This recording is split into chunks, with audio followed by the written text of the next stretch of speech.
Hi folks, Sarah Otley from SJO Accountants here. Just giving you another wee update with regard to some information that came in over the weekend on the job retention scheme and the furlough that we're all talking about at the moment. So just some things to confirm. Some of this stuff you'll know already, and apologies if there's repeats in that, but I'd rather repeat it and then miss it out completely, and some of it isn't relevant to you. So just fast forward and go through those bits and hopefully you'll get to the bits that are relevant. So apprentices can be furloughed as long as they get the national minimum wage for any time spent doing training. So as long as they're falling in that category, then they're perfectly entitled to be furloughed.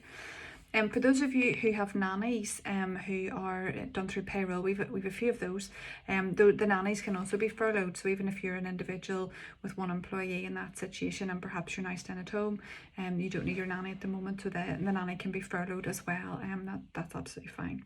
Employees hired after the 28th of February are not entitled to be furloughed. However, if you had a member of staff who left you after the 20th of February, either because they were made redundant or because they moved on to another job, you can rehire them just to furlough them and claim the grant on their behalf, and would keep them with some income coming in. So if you have an ex-employee who makes that approach to you, give it some consideration, because it's not going to cost you anything and it keeps them with a wage coming in. If you need to reduce your employees' hours because there's not enough work, but there's still some work, then unfortunately they can't be furloughed. You can only be furloughed if you're not doing any work for your employer whatsoever. And anybody that has been paid on unpaid leave since the 28th of February can also be then put on furlough on the average wage from what they were being paid before. Employees who are on sick leave or who are self-isolating should be paid SSP for the period of time for which their fit note that has been provided by their doctor, or in terms of the recommendations made by the 111 helpline. So in that situation, the SSP should be paid, and only once that fit note runs out can the employee then be placed on furlough and be paid the 80% of their wages, or alternatively you can top that up as before. Employees who are shielding because of the public health guidance, so those who are particularly deemed to be particular risk, can also be furloughed. So you're entitled to claim the furlough for those guys as well, and for those who have caring responsibilities. So if you are needing to be off work because you have to take care of your children who would normally be at school, and your employer agrees, then you can be furloughed as well. So that's another option for employers who have employees with young children at home who need them to be taken care of. If you have more than one job, you can also be furloughed from either, neither, or both. So if you are furloughed, you can be furloughed from both jobs or neither of them. Or one or other.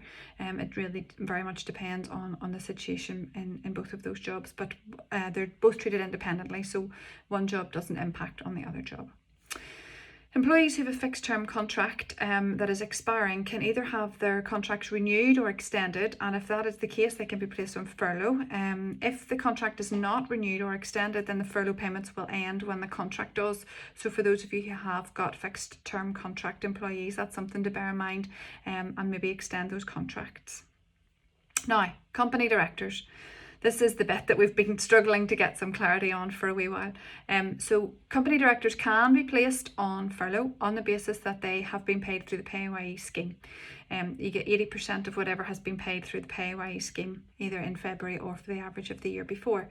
Now, with regard to the statutory obligations, which are the roles and responsibilities that are part of being a company director, you are permitted to do those, very minimal. But you're not allowed to do anything for the business that would generate any income or provide a service to your limited company. So basically, if your limited company is trading in any way, you would struggle here. But if your limited company has effectively ceased trading for now or suspended trading for now, then you are entitled to claim the furlough wages, which is great to get some clarity on that. Okay, so employees on furlough can take part in volunteer work as long as it doesn't generate revenue for or provide services to your organisation. So if they want to volunteer, they can do that. They can and should be encouraged to take part in some training. You can get them to do online training, things like that. However, for any training that you're requiring your employees to carry out, you must ensure that the national minimum wage guidelines are followed. So they need to be paid at least the national minimum wage guidelines for any hours that have been spent doing training. Just a reminder that employees need to be notified in writing that they're being put on furlough, and they should agree to this, and that those letters should be kept on file for a minimum of 5 years to ensure compliance. 80% of the employee's wage is reclaimable, and on top of that then up to the maximum of 2,500, and on top of that then the employer's NIC and the employer's pension contributions on the basis of the basic 3%. Anything over and above that, if you're topping up wages or anything like that, you are liable for the additional employer's NIC and for the additional pension contributions. Employees with variable pay, you can claim the higher of what they would have been paid for the same month last year, or an average of their 1920 tax year earnings, so it's the higher of those two.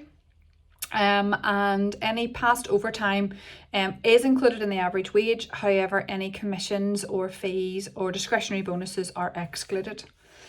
Employees must be placed on furlough for a minimum of 3 weeks, at which point they can be taken off furlough and put back on furlough. They can go on furlough multiple times, but each instance has to be for a minimum of 3 weeks. I think from what I can understand, the 3 weeks can be 4 or 5 weeks, but if you take them off furlough and put them back on again, they have to be on for a minimum of 3 weeks.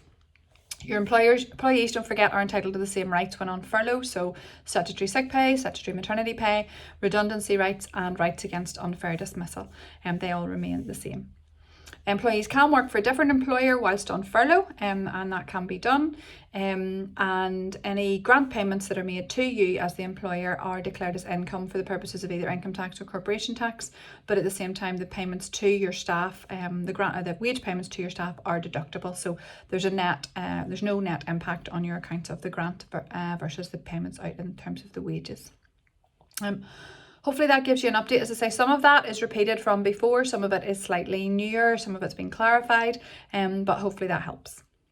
Thank you very much, folks. Thanks for your time. Take care, stay well, and see you soon. Okay, bye-bye.